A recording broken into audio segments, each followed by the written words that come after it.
Hello guys. तो हम लोग व्यक्तित्व पढ़ रहे थे। व्यक्तित्व के आधा पोर्शन हमने कंप्लीट कर लिया। अब आधा बचा है, जल्दी से इसको भी निपटा देते हैं ताकि आपका ये टॉपिक भी खत्म हो। ठीक है। तो व्यक्तित्व के प्रकार आइजेंक के अकॉर्डिंग, तो ध्यान रखना, व्यक्तित्व के प्रकार अगर आइजेंक के अकॉर्डिंग पूछे तो अंतर्मुखी, बहिर्मुखी, स्नायु विकृत और मनोविक्षिप्त। ठीक है, ये इतने तरह के। अब देखो, सामान्य व्यक्ति और असामान्य व्यक्ति में भी आप बोल सकते हो। सामान्य व्यक्ति अंतर्मुखी, बहिर्मुखी और स्नायु विकृत और मनोविक्षिप्त असामान्य व्यक्ति के गुण। ठीक है। नोट, अंतर्मुखी बहिर्मुखी बताया जुंग ने, बट ऑप्शन में जुंग ना हो तो आप आइजेंक को टिक करोगे। मोस्ट इंपॉर्टेंट है, अगर आपको सवाल दे कि अंतर्मुखी और बहिर्मुखी के बारे में बताया और ऑप्शन में दे जुंग, तो आप जुंग को ही टिक करोगे। बट ऑप्शन में जुंग दे ही ना तो किसे टिक करना है? आइजेंक को। ऐसे सवाल वो होते हैं जो कितना भी पढ़ लो, बट जिन्होंने इन पे ध्यान दिया है ना वही सही कर पाएंगे। वरना आप खुद बताओ, बहुत से लोग आइजेंक करके आएंगे जबकि जुंग बैठा है। भाई जुंग आइजेंक से बहुत महान है। जुंग पहले है, आइजेंक बाद में है। ठीक है। कोस्टाई मेक के बिग 5 मॉडल बताया इन्होंने। बहिर्मुखता, सहमति जन्यता, अंतःकरण की शुद्धता, मन स्थाप, अनुभवों के प्रति खुलापन, ये सब इन्होंने बताया था। व्यक्तित्व के सिद्धांत में मनोविश्लेषणात्मक सिद्धांत और नव विश्लेषणात्मक सिद्धांत है ना। और जो मनोविश्लेषणात्मक सिद्धांत था वो सिगमंड फ्राइड ने दिया था। ठीक है। नव मनोविश्लेषणात्मक सिद्धांत नव फ्राइडवादी जुंग, एडलर, इरिक्सन, सुलेवान, अन्ना, फ्राइड आदि ने दिया। आदि ने इसके बारे में बात करी। और नव विश्लेषणात्मक सिद्धांत हम ऑलरेडी पढ़ भी चुके हैं। ठीक है।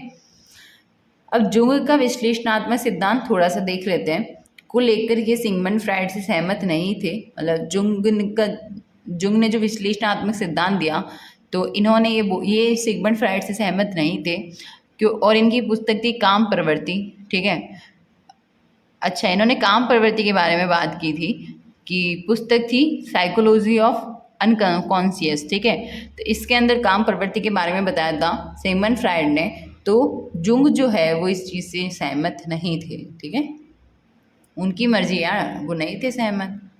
जुंग के अनुसार बालक में अपृथकीकृत जीवन ऊर्जा पाई जाती है और उसी का प्रभाव पड़ता है। तो ध्यान रखना, अपृथकीकृत जीवन ऊर्जा का बात किसने बोला है? जुंग ने बोला है। ठीक है। स्वप्न विश्लेषण, सिगमंड फ्राइड ने अचेतन मन का प्रतिरूप बताया है। तो ये जो सपने देखते हो ना आप, ये अचेतन मन का प्रतिरूप है। एडलर ने चेतन मन का प्रतिरूप बताया है। जुंग ने स्वप्न, चेतन, अचेतन व अर्धचेतन तीनों का प्रतिरूप बताया है। भूत, वर्तमान, भविष्य तीनों की बातें करता है। तो देखो, सिगमंड फ्राइड ने बोला है कि जो स्वप्न है वो अचेतन मन का प्रतिरूप है, बट एडलर ने बोला भाई नहीं, ये तो चेतन मन का प्रतिरूप है। जुंग ने बोला कि स्वप्न जो है वो चेतन, अचेतन व चेतन तीनों का ही प्रतिरूप है। या ऐसे थोड़ी होता है, बट क्या कर सकते हैं, तीनों ने अलग अलग स्टेटमेंट दे दी और ध्यान तो तीनों ही रखनी पड़ेगी। तो जुंग में भूत, वर्तमान, भविष्य तीनों की बातें होती हैं। तो सामूहिक अचेतन में अचेतन मन, व्यक्तिगत अचेतन और सामूहिक अचेतन आता है। ठीक है। अचेतन मन के अंदर दो आते हैं, व्यक्तिगत अचेतन और सामूहिक अचेतन। उपचार इसका शब्द साहचर्य विधि के द्वारा इसका उपचार किया जा सकता है। किसका? स्वप्न विश्लेषण, अपन मतलब सपनों को कम किया जा सकता है। शब्द साहचर्य विधि, इस विधि से दबी बातों को जाना जा सकता है। देखो, शब्द साहचर्य विधि ऐसी विधि है कि इस विधि से जो बातें आपके मन में अंदर कहीं ना कहीं दब चुकी है, किसी न किसी कोने में, जो आप बताना नहीं चाहते कि ये बात बाहर नहीं आनी चाहिए, है ना, वो बातें भी जानी जा सकती हैं। अल्फ्रेड एडलर का व्यक्तिवादी व्यक्तिक उपागम सिद्धांत। तो अल्फ्रेड एडलर ने जो इंडिविजुअल अप्रोच सिद्धांत दिया उसके बारे में थोड़ा देख लेते हैं कि व्यक्तिक मनोविज्ञान के जो जनक है वो अल्फ्रेड एडलर कहलाएंगे। मोस्ट इंपॉर्टेंट है बेटा। ठीक है, कि व्यक्ति मनोविज्ञान के जनक कौन है? तो अल्फ्रेड एडलर। प्रयास, एक व्यक्ति के जीने का ढंग, इन्होंने देखा कि लाइफ स्टाइल क्या है। ठीक है, एक व्यक्ति की। हीनता, मनोग्रंथि की भी बात की है इन्होंने, और श्रेष्ठता प्राप्त करने पर हीनता दूर हो जाएगी, ये इन्होंने बोला है। तो हीनता मनोग्रंथि की बात किसने की है बताओ? अल्फ्रेड एडलर ने। इन्होंने व्यक्तित्व मापन की विधि, अच्छा हम अब व्यक्तित्व मापन की विधियों पर पहुंच चुके हैं। और ये आई थिंक लास्ट टॉपिक है, मतलब थोड़ा डिटेल में है क्योंकि आपको दिख रहा होगा नीचे 10 पन्ने पढ़ने हैं अभी, मतलब 10 तक पहुंचना है। पर व्यक्तित्व मापन की विधियाँ इंपॉर्टेंट है। आपसे यहाँ पे सवाल ऐसे पूछा जाता है, वो बता देती हूँ मैं आपको कि निम्न में से प्रक्षेपण विधि है, 3 नाम इधर से देंगे, नहीं सॉरी, प्रक्षेपण विधि है पूछेंगे तो 1 नाम इधर से देंगे और 3 नाम कहीं इधर से देंगे। बट अगर आपसे पूछा प्रक्षेपण विधि नहीं है तो 3 नाम इधर से देंगे और 1 नाम इधर से देंगे। ऐसे ही वस्तुनिष्ठ विधियों कौन कौन सी है ना, इस तरह से यहाँ से सवाल पूछे जाते हैं, तो आपको ये नाम तो पक्का पता होना चाहिए, है ना। तो इसके अंदर व्यक्तित्व मापन की विधियों की बात करें तो प्रक्षेपण विधियाँ या प्रक्षेपी विधियाँ या अन्य विधियाँ मतलब अप्रक्षेपी विधियाँ आती हैं। अब जो अप्रक्षेपी है उसके अंदर आत्मनिष्ठ व्यक्तिनिष्ठ विधियाँ आती है और वस्तुनिष्ठ विधियाँ आती हैं, ठीक है। तो व्यक्तिनिष्ठ और वस्तुनिष्ठ 2 पार्ट में डिवाइड कर दिया, और ये TAT, CAT, IBT, SCT, है ना, FWAT, फलाना ढिमकाना। अब आप सोच रहे होंगे मैम इनको कैसे याद करें, इनकी फुल फॉर्म तो बता दो कम से कम। बेटा बताएंगे, सब्र रखिए, ठीक है।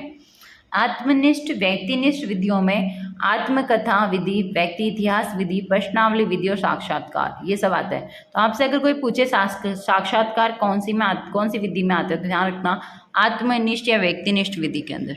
इसी तरह से निरीक्षण विधि, समाजमिति विधि, निर्धारण मापनी, परिस्थिति परीक्षण और शारीरिक परीक्षण, ये सब आते हैं वस्तुनिष्ठ विधियों के अंदर। अब प्रक्षेपण विधियों के बारे में सिगमंड फ्रायड ने बताया था, और अचेतन मन की बातों का पता लगा जा सकता है प्रक्षेपण विधियों के माध्यम से। प्रासंगिक अंतर्बोध परीक्षण, कथा प्रसंग परीक्षण या विषय आत्मबोधन, यह पहली विधि है और इसी को ही TAT लिखा हुआ है, ठीक है। अरे यार ये वाला TAT बता ही देती हूँ, फिर सोचो कि कहाँ लिख दिया, ये वाला TAT, ठीक है। इन्हीं की फुल फॉर्म पे बात करेंगे और इन्हीं के बारे में थोड़ा डिस्कशन भी करेंगे। थेमेटिक एप्रीसिएप्शन टेस्ट है, ठीक है। इसके अंदर इसका जो निर्माण है वो किसने किया था, तो वो निर्माण किया था मॉर्गन व मुर्रे ने, कब, 1935 में। और इन्होंने एक कार्ड बनाए, है ना, कुल कार्ड बनाए थे 30 + 1 31 कार्ड, जिसमें से 20 कार्ड का इन्होंने क्रियान्वयन किया था उस टाइम पे, और एक कार्ड इन्होंने इसमें खाली रख दिया था, ठीक है। और उस खाली कार्ड का नंबर था 16। 14 वर्ष से अधिक वर्ष के बच्चों के लिए उपयोगी है ये, और व्यक्तिगत व सामूहिक रूप से परीक्षण किया जा सकता है। तो आपको सिर्फ इतना ध्यान रखना है कि जो ये TAT जो विधि है इसके अंदर इसको किसने दिया, तो ध्यान रखना मॉर्गन व मुर्रे ने, कब, 1935 में। इन्होंने कुल कार्ड लिए थे 31 कार्ड, ठीक है, जिसमें से इन्होंने 20 कार्ड का क्रियान्वयन किया था, जिसके अंदर एक खाली रख दिया था। तो ये प्रयोग के बारे में बता रखा है, बट ये इंपॉर्टेंट नहीं है, ठीक है, आप इसको स्किप भी कर सकते हो। आपको सिर्फ इतना ध्यान रखना है 14 वर्ष से अधिक वर्ष के बच्चों के लिए ये उपयोगी है, और इसको दिया किसने था, ठीक है। इसी तरह से बाल संप्रत्यक्ष परीक्षण, चिल्ड्रन, इस टेस्ट के अंदर निर्माण किसने और विकास किसके द्वारा हुआ है, और इसके अंदर 10 कार्ड थे, जानवरों के चित्र थे, है ना, 3 वर्ष के बच्चों के लिए उपयोगी हैं, व्यक्ति के सामूहिक रूप से।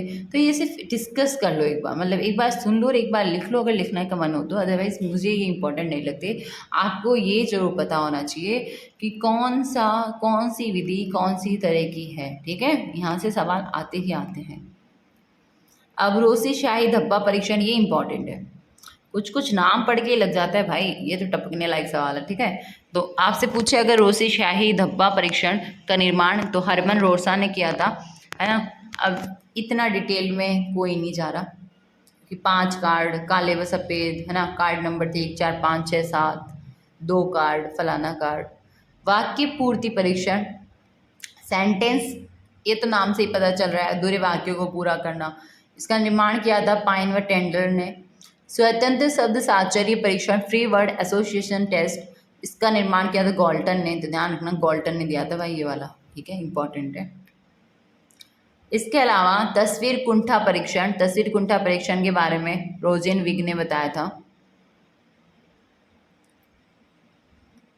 अब अच्छा इन्होंने 24 कार्टून्स वाले कार्ड ही बताए होंगे पिछले वालों ने, ठीक है। अब PFT किसका मापन करता है, तो अब इस तरह से सवाल पूछा जाता है। अभी जैसे मैंने आपको क्या बताया था, PFT क्या है, अरे उन्हीं में से कोई ना कोई एक, आपको यकीन ही नहीं होता है ना मैम की बातों पे, तो हाँ तो बोलना ही नहीं है। ये देखो PFT, ठीक है, अब बोलोगे इसकी फुल फॉर्म, अब वो आप खुद ढूंढ लेना, ठीक है। पिक्चर, अब तो नहीं भूलोगे, फोटो लेना तो याद ही रहेगा वैसे भी। तो पीएफटी किसका मापन करता है, इस तरह से सवाल आते हैं। तो बुद्धि का, रुचि का, व्यक्तित्व का या अभिव्यक्ति का। तो यार अभी हम क्या पढ़ रहे हैं, व्यक्तित्व, तो व्यक्तित्व का ही करेगा ना, बस वही चीज है। मनोनाट्य विधि, तो मनोनाट्य विधि में साइको ड्रामा मेथड है ना, ड्रॉ ए पर्सन परीक्षण और क्लाउड पिक्चर टेस्ट के बारे में स्टर्न ने बताया था, ये भी ध्यान रखना। अन्य विधियों में आत्मनिष्ठ विधि आती है, जिसको आत्मकथा अंतर्दर्शन विधि के नाम से भी जाना जाता है। विलियम वुंट तथा उनके शिष्य टिचनर इसके प्रवर्तक थे। भाई ये चीज़ ध्यान रख लेना, वाकई में इंपॉर्टेंट है कि आत्मकथा या अंतर्दर्शन विधि के जो प्रवर्तक थे वो कौन थे। तो ध्यान रखना, विलियम वुंट तथा उनके शिष्य टिचनर। इसके अलावा प्राचीनतम विधि है, ये वैज्ञानिक विधि नहीं है, ठीक है। व्यक्ति इतिहास विधि, जीवन रथ विधि, इसके प्रवर्तक टाइडमैन थे। केस स्टडी मेथड इंपॉर्टेंट तो मैं आपको ये चीज़ बता रही थी कि जो केस स्टडी मेथड होता है ना, अगर क्वेश्चन ऐसे पूछा गया कि केस स्टडी मेथड के प्रवर्तक कौन थे, तो हर कोई सही कर देगा टाइडमैन। बट अगर केस स्टडी मेथड का की जगह पूछ लिया उन्होंने कि व्यक्ति इतिहास विधि के प्रवर्तक कौन थे, तो कोई भी यहाँ तक नहीं पहुँच पाएगा। क्यों? क्योंकि केस स्टडी मेथड के बारे में हर कोई जानता है और ये नाम हर किसी को याद रह जाएगा, बट इसी को ही व्यक्ति इतिहास विधि कहते हैं। यहाँ तक पहुँच पाना थोड़ा टिपिकल है, तो ध्यान देना पड़ेगा, ठीक है। उसी तरह से समस्या के कारण को जानना निदान कहलाता है, और कारण का दूर करना है ना उपचार कहलाते हैं। क्योंकि निदान और उपचार में लोग कंफ्यूज रहते हैं, इसी वजह से ये नोट लिखा गया है। जैसे डॉक्टर के पास आप जाओगे और आप बोलोगे कि ऐसी ऐसी बात है, तो वो सबसे पहले आपसे यही पूछेगा कि समस्या क्या है, आपको प्रॉब्लम क्या है, आपको परेशानी क्या है कि आपको मेरे पास आना पड़ा है ना, आपको दिक्कत कहाँ आ रही है। तो वो आपसे जानेगा। आप जैसे बताओगे भाई कल सर दर्द हो रहा था, या खांसी आ रही थी, या फिर अजीब सा लग रहा है, जी मचला रहा है ना, जो भी आपको दिक्कत है आप वो बताओगे। उसके बाद में वो आपको दवाई देगा, या आपको सजेशंस देंगे, या आपको एडवाइस देंगे। तो वो आपको जो दिक्कत है आपने जो बताया वो निदान था, और जो अब आपका उपचार किया जा रहा है क्योंकि उन प्रॉब्लम्स को दूर करना है, राइट, इसी वजह से तो वही उपचार है। प्रश्नावली विधि के को कागज पेंसिल विधि भी कहते हैं, ये नाम इंपॉर्टेंट है, ध्यान रखना आप, ठीक है। इसमें अगर आपसे कोई पूछे कि प्रश्नोत्तर विधि का निर्माण किसने किया था, बहुत ही इंपॉर्टेंट है। प्रश्नोत्तर विधि को क्वेश्चन आंसर मेथड भी कहा जाता है, तो ध्यान रखना सुकरात ने निर्माण करा था। किसने? सुकरात ने। अब इन्होंने प्रश्नावली और व्यक्तित्व अनुसूची के बारे में हम लोग थोड़ा डिस्कस करते हैं डिटेल में। तो अगर बात करें प्रश्नावली और व्यक्तित्व अनुसूची की, तो देखो प्रश्नावली के अंदर आते हैं सभी प्रकार की सूचना एकत्रित की जाती है ना। प्रश्नावली के अंदर प्रश्न मध्यम पुरुष में आपने पढ़ा होगा, उत्तम पुरुष, मध्यम पुरुष, ठीक है। तो जो मध्यम पुरुष के अंदर सवाल बनते हैं वो इस तरह के होते हैं कुछ, कि क्या तुम्हें अकेलापन महसूस हो रहा है, हम किसी और के बारे में बात करें, राइट। बट व्यक्तित्व अनुसूची के अंदर विशेष रूप से व्यक्ति संबंधी प्रश्नों का उत्तर होता है। ये प्रश्न जो है वो उत्तम पुरुष में होते हैं, जैसे कि मैं प्राय अकेलापन महसूस करता हूँ, खुद के बारे में बात कर रहे हैं, ठीक है। और ऐसे करके याद रख लो कि हमसे ऊपर तो कोई है ही नहीं, हम तो सर्वोत्तम है, और जहाँ उत्तम की बात है वहीं व्यक्तित्व अनुसूची है, ठीक है। इसका जो निर्माण है वो फ्रांसिस गॉल्टन ने 1880 में किया था, और इसका जो निर्माण है वो वुडवर्थ ने 1918 में, ठीक है। इसके बाद में पर्सनल डाटा इन्वेंट्री का निर्माण अगर आपसे पूछे तो ध्यान रखना वुडवर्थ ने किया था। अब प्रश्नावली के प्रकार, तो देखो बंद प्रश्नावली होती है, खुली प्रश्नावली होती है, चित्रित प्रश्नावली होती है, मिश्रित प्रश्नावली होती है ना। बंद प्रश्नावली के अंतर्गत आता है हाँ या ना वाले सवाल। जैसे आपने ट्रू और फॉल्स तो बहुत किए होंगे ना, बचपन में तो बुक्स के अंदर दिए जाते थे यार ट्रू और फॉल्स। तो जैसे कोई स्टेटमेंट दे दी और आपसे पूछ लिया ये ट्रू है या फॉल्स, तो वहाँ पे हाँ या ना, क्योंकि वहाँ पे आप बंद चुके हो, वहाँ पे आप अपने विचार व्यक्त नहीं कर सकते कि आप ट्रू फॉल्स को काट के लिखोगे, मैं तो अपना आंसर खुद लिखूंगा, अरे आपको नंबर ही नहीं मिलेंगे। खुली प्रश्नावली के अंदर विस्तृत उत्तर देना, यहाँ पर आप आज़ाद हो, फ्री हो, रामायण लिखो चाहे आप महाभारत लिखो, क्योंकि किसी किसी की थिंकिंग ये होती है कि जितनी कॉपी भरूंगा ना उतने मार्क्स मिलेंगे, जबकि ऐसा कुछ होता नहीं है। तो वहाँ पे आप फ्री हो, आपको बड़ी सी कॉपी दी गई है, आप आराम से कुछ भी लिख सकते हो, ठीक है। चित्रित प्रश्नावली में चित्रों के माध्यम से आपको सवाल पूछे जाते हैं, मिश्रित के अंदर तो मिक्स ही है फिर, है ना। अब व्यक्तित्व अनुसूची परीक्षण के अंदर क्या इंपॉर्टेंट है आपको मैं वो चीज़ बताती हूँ। तो देखो मोर्सले व्यक्तित्व प्रश्नावली देके आपसे अगर पूछे कि एमपीआई का निर्माण किसने किया, तो ध्यान रखना आइजेंक ने किया था 1958 में, ये इंपॉर्टेंट है। और इसमें प्रश्न कितने थे? 48। इन्होंने अंतर्मुखता, बहिर्मुखता व मनोस्नायु दुर्बलता तीनों आयामों का मापन किया है। दूसरी है ईपीपीएस। अगर ईपीपीएस देखिए हमको फुल फॉर्म पूछे तो ध्यान रखना एडवर्ड पर्सनल प्रेफरेंस स्केल, ठीक है। और ईपीपीएस देखिए पूछेंगे ना तो आप एडवर्ड तक नहीं पहुंच पाओगे कि इसका निर्माण एडवर्ड ने किया। बट अगर आपको ये चीज़ देके पूछे एडवर्ड व्यक्तित्व प्राथमिकता मापन का निर्माण किसने, तो इतना बेवकूफ़ तो है नहीं एग्जामिनर, है ना, आप एडवर्ड देख के बता दोगे। ऐसे ही माइनेसोटा मल्टीफेजिक पर्सनैलिटी टेस्ट होता है जिसको एमएमपीटी कहा जाता है, इसका निर्माण हाथावे तथा मैककिनले ने किया था। मेरे से ये वर्ड सीरियसली नहीं बोला जा रहा, ठीक है, मैककिनले, इनको टुकड़ों में बोलूँगी तो आई थिंक ये बोला जाए। तो आपको सिर्फ ये पता होना चाहिए कि किसके टेस्ट के प्रवर्तक या मतलब जो निर्माण किया है वो किसने किया है, ठीक है। बेल समायोजन आविष्कारिका, इसको बेल एडजस्टमेंट इन्वेंट्री भी बोला जाता है, इसके निर्माण बेल ने किया था 1934 में। और इन्होंने व्यक्तित्व में समायोजन संबंधी कठिनाइयों का पता लगाया था। साक्षात्कार विधि मोस्ट इंपॉर्टेंट विधि, कुछ याद रहे नहीं रहे ये तो पक्का रहनी है, ठीक है। साक्षात्कार विधि के जो प्रवर्तक है वो थे जॉन डाल्डे। जॉन डाल्डे के अनुसार एक ये उद्देश्य पूर्ण किया गया वार्तालाप या साक्षात्कार है। देखो एक चार लोग ऐसे ही बैठ के गप्पेबाजी कर रहे हैं तो वो साक्षात्कार नहीं है, एक उद्देश्य पूर्ण कार्य को लेके किया गया वार्तालाप। जैसे आपने कभी इंटरव्यू फेस किया हो नहीं किया हो, पर देखा तो होगा कि एक पैनल बना होता है जहाँ पे 4-5 लोग होते हैं जो अपने सब्जेक्ट में महारथी होते हैं। वो आपसे सवाल पुटअप करते हैं, आपकी पर्सनैलिटी चेक करते हैं, आपसे टेढ़े मेढ़े सवाल पूछते हैं ये देखने के लिए कि आपके हाव भाव कैसे हैं, आप कैसे बिहेव करते हो, कैसे वो सिचुएशन को डील करते हो, राइट। तो वो सब चीज़ें एक उद्देश्य से किए जा रही है आपसे वो वार्तालाप। उनको कोई मज़े नहीं आ रहा है आप लोगों से बात करके, उनका उद्देश्य, उनको एक काम मिला गया है कि आपको इनमें से बेस्ट छांटना है, तो उनको मार्क्स देने हैं उसी हिसाब से। वो वहाँ पे एक उद्देश्य से बैठे हैं, वहाँ पे आपसे सवाल कर रहे हैं, वो उनका वो काम है। तो ऐसे ही वार्तालाप साक्षात्कार कहलाती है, ठीक है। साक्षात्कार की शुरुआत अमेरिका से हुई है। और पैनल का अर्थ, ये बहुत इंपॉर्टेंट है कि पैनल का अर्थ पूछे आपसे तो लघु समूह टिक मत करना, गलत हो जाएगा, आपको टिक करना है लघु विशिष्ट समूह। वहाँ पे जो लोग बैठे हैं वो विशिष्ट है यार, ठीक है। साक्षात्कार के लिए आमने सामने होना जरूरी है और साक्षात्कार वालों को वार्तालाप का एक रूप माना जाता है, ठीक है। अब निर्देशित, संरक्षित, औपचारिक साक्षात्कार, अनिर्देशित, असंरचित, अनौपचारिक साक्षात्कार, समाहारक साक्षात्कार, ये अलग अलग तरह के इंटरव्यू है भाई साहब। तो निर्देशित वाले में सुनियोजित तरीके से होता है ये, ठीक है, पहले से ही निर्देश दे दिए जाते हैं कि जैसे होते हैं ना बहुत बार अपनी मर्जी से लड़कियां जो साड़ी पहन के जाती है या सूट पहन के जाती है कि एक अच्छा इम्पैक्ट पड़े उनका, है ना। बट कुछ कुछ निर्देश होते हैं कि आपको फॉर्मल ड्रेस में ही आना है, तो ये सब चीज़ें निर्देशित पहले से ही फिक्स कर दी जाती हैं, ठीक है। अनिर्देशित में कुछ भी निर्देश नहीं देते। समाहारक में सर्वश्रेष्ठ व वेद माना है, निर्देशित व अनिर्देशित का मिला जुला रूप है ये, ठीक है।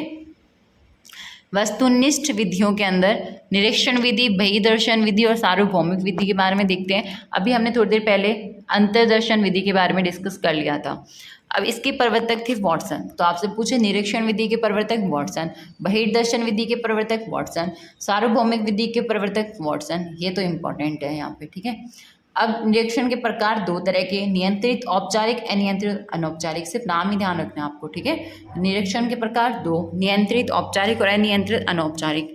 समाजमिति विधि के जो हैं मतलब जिन्होंने निर्माण किया जे.एल. मोर्ने, ठीक है। तो समाजमिति विधि किसने दी? जे.एल. मोर्ने ने। कर्म निर्धारण मापनी विधि आई थिंक ये गॉल्टन ही है, तो गॉल्टन ने दी थी। अभिवर्ती मापनी थर्स्टन ने, ठीक है, थर्स्टन लिंकर्ट ने। और मापनी के अंदर इन्होंने 5 या 7 ऑप्शंस होते हैं ऐसा इन्होंने बताया था कर्म निर्धारण मापनी के अंदर, ठीक है। और वो 5 से 7 ऑप्शन किस तरह से होते हैं, जैसे कि पूर्ण सहमत, सहमत, अनिश्चित, असहमत, पूर्ण असहमत, ऐसे ऑप्शंस बनाए हुए रहते हैं। जैसे एक सवाल है, रमेश ईमानदार है, तो आप लोग इस वाक्य से कितने सहमत हो? ऑब्वियस आप रमेश को जानते हो तभी तो बता सकते हो। तो आपको ये कितने ऑप्शन है, यहाँ पे 5 ऑप्शन है ये दिए हैं, तो बताओ इनमें से कौन सा राइट है। तो अगर आप सहमत हो तो सहमत पर टिक करोगे। तो इस तरह से कर्म निर्धारण मापनी के अंदर सवाल पूछे जाते हैं, ठीक है। और मापनी के कथन होते हैं, मापनी में ये कथन जैसे पूछा है और ऑप्शंस आपको दिखाई दिए, और परिस्थिति परीक्षण और शारीरिक परीक्षण, बस इनके नाम ध्यान रखने हैं कि कौन कौन से व्यक्तित्व के परीक्षण हैं और क्या इम्पोर्टेंट थे, क्या उनके प्रवर्तक थे, किन्होंने वो निर्माण किया है, या क्या फुल फॉर्म है। ये सब चीज़ें मैंने आपको बहुत अच्छे से बता दिया। आई नो ये व्यक्तित्व है, थोड़ा याद करना आपको टिपिकल पड़ेगा, बट जब साइकोलॉजी पढ़नी है, कमर कसी ली है ना, तो फिर तैयार हो जाइए, कोई बात नहीं। आपने देखा होगा फिजिक्स में भी कुछ टॉपिक इसी होते हैं, कुछ टॉपिक ऐसे होते हैं आप कितनी बार भी कर लो फिर भी वहाँ गलतियाँ होती हैं, तो अब वो तो अपना अपना है, ठीक है। पर कोई ना, आपका व्यक्तित्व जो है वो ख़त्म हुआ, अब आपको पता चल गया होगा व्यक्तित्व भाई ऐसा ही नहीं है। हाय ये बहुत अच्छा दिख रहा है, हाय ये लड़की तो बड़ी मस्त लग रही है, राइट। बस ये इतना ही व्यक्तित्व नहीं है कि पर्सनैलिटी टिप टॉप है, सूट बूट टाई बेल्ट, ठीक है, नहीं। व्यक्तित्व में कितना कुछ आता है, अब आप याद करोगे ना तब आपको पता चल जाएगा। जब इतना जोर आएगा ना तब आप व्यक्तित्व कभी नहीं भूलोगे। अब कितने सारे गुणों का संगठन है। अब मैंने पढ़ा दिया, मेरा उन गुणों से कोई ताल्लुकात नहीं है, आपको नंबर लाने, आप याद करो। आपका व्यक्तित्व टॉपिक खत्म हो चुका है। नेक्स्ट में समायोजन पढ़ेंगे और उसके बाद में सिर्फ शब्दावली बची है कि आदत क्या होता है, रुचि क्या होती है, उनके बारे में थोड़ा सा डिस्कस करना है। तो 2 लेक्चर और आएंगे, ये लेक्चर नंबर 18 है, और 2 लेक्चर के बाद में मेरी तरफ से आपकी साइकोलॉजी खत्म हो जाएगी। तो आज 20 मई, आई नो आज रिकॉर्डिंग कंप्लीट हो जाएगी, कल आपको वो 2 वीडियो भी मिल जाएंगे। उसके बाद में मेरा साइकोलॉजी से कोई लेना देना नहीं है, आपको मार्क्स चाहिए आप पढ़िए, मैंने इतना पढ़ के आपको पढ़ा दिया बस सफिशिएंट है, ठीक है। बाय, मिलते हैं किसी नेक्स्ट वीडियो में। फाइनली अच्छा लग रहा है साइकोलॉजी की वीडियोस एंड होने पे आई, क्योंकि एक वो चीज़ होती है ना, आप किसी भी चीज़ की शुरुआत तो बड़े धांसू तरीके से करते हो, बट उसको मेंटेन रख के उसको एंड लेवल तक पहुंचाना एक बहुत टिपिकल काम है। और आई थिंक ये इस चैनल पे फर्स्ट सीरीज़ होगी जो इतने अच्छे से कंप्लीट और इतने जल्दी कंप्लीट हुई है। हाँ, बाकी में भी बहुत सारी वीडियोस हैं, बट कंप्लीट तक तो एक भी नहीं पहुंची है अभी। एक ज्योग्राफी के क्वेश्चंस थे, वो ज़रूर कंप्लीट हुए थे। तो साइकोलॉजी आप ही लोगों की वजह से कंप्लीट हो पाई है, आपको बहुत बहुत सारा धन्यवाद। मैं 1-2 बार बीच में अटकी भी थी, मैंने सोचा कि यार कोई देख नहीं रहा, रहने देती हूँ, बट आप लोगों ने है ना कि ठीक है मैम हम पढ़ेंगे, अब तो कंप्लीट करवा दो। अब आप पढ़ो या नहीं पढ़ो, पर एक अच्छा खासा कंटेंट इस चैनल पे डल चुका है। कभी भी कोई भी साइकोलॉजी पढ़ना चाहेगा या किसी की हेल्प हो जाएगी इस कंटेंट से, क्योंकि आपको पता है यूट्यूब पे वीडियो सदाबहार है, कभी भी आओ कभी भी देखो, इनका कोई चार्जेस नहीं होता। तो इसी बहाने चैनल पे कुछ अच्छा डला, ठीक है। तो आप लोगों को भी धन्यवाद जो आप इतने टाइम तक जुड़े रहे, साइकोलॉजी सुनी, पढ़ी, लिखी, और बस अब 1-2 क्लास और है, उसके बाद में आपकी साइको ख़त्म हो जाएगी। तो all the best of preparation, आराम से पढ़ते रहिए, मस्त रहिए। मेरी बोल बोल की हालत ख़राब हो चुकी है, तो बस मैं आज इतना ही बोलने वाली हूँ। बाय, अपना ध्यान रखिए।